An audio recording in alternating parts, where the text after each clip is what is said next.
Sir आप कुछ researches पे फोकस करने वाले थे पहले? तो बिल्कुल मैं आपको कुछ स्टॉक्स बता दूं पहले। जी।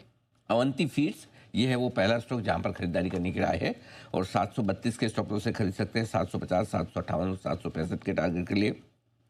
कंपनी का वीकेंड पर कॉन कॉल था और कॉन कॉल में उन्होंने अमेरिकी बिजनेस पर अपनी डिपेंडेंस कम करने की बात कही है, जो कि लगभग 70% उनका रेवेन्यू वहाँ से आता है। फूड प्रोसेसिंग बिजनेस में जरूर उन्होंने थोड़ा सा वित्त वर्ष 2025 के मुकाबले में वॉल्यूम ग्रोथ का गाइडेंस कम किया, लेकिन ओवरऑल गाइडेंस शायद लोगों को पसंद आ सकता है, तो यहाँ पर खरीदारी करने का मौका है।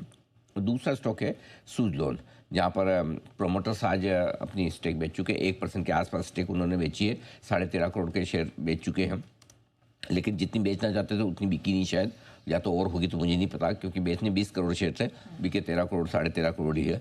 प्रोमोटर्स के पास ऑलरेडी सिर्फ 13.25% हिस्सेदारी है, जो कि काफ़ी कम है।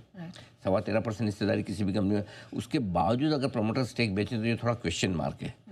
क्यों बेच रहे हैं समझना जरूरी है, अनलेस कि आपको पता हो कि क्यों बेच रहे हैं या प्रोमोटर बताए, अदरवाइज ये हिस्सेदारी कम करना बहुत, इनफैक्ट ऐसे लेवल पे तो हिस्सेदारी बढ़ानी चाहिए कम करने के बजाय। तो मेरा ये मानना है कि थोड़ा से लोगों को जो कंसर्न्स आ रहे हैं सुज़लोन को लेकर के, एग्जीक्यूशन आगे कितना बढ़िया रहेगा, कितना बेहतर हो पाएगा, काफ़ी लोग ये भी मान रहे हैं कि पिछली तिमाही के नतीजे जो आए थे वो बेस्ट हैं, शायद उतने बेहतर अब आगे ना हो पाए, तो इसलिए अच्छे नतीजों के बावजूद देखिए 75 वाला स्टॉक 65 के आसपास आ चुका है।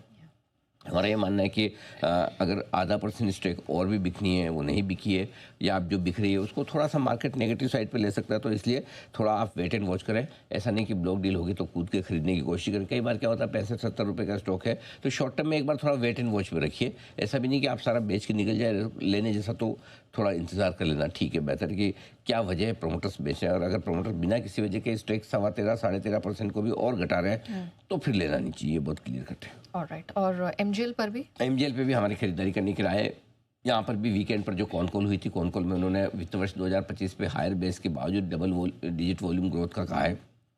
1320 स्टॉप लॉस है, 1365, 1360 और 1375 के टारगेट के लिए। ठीक है, आइए अब थोड़ी सी निफ्टी बैंक निफ्टी की भी स्ट्रैटेजी समझ लेते हैं सर। अब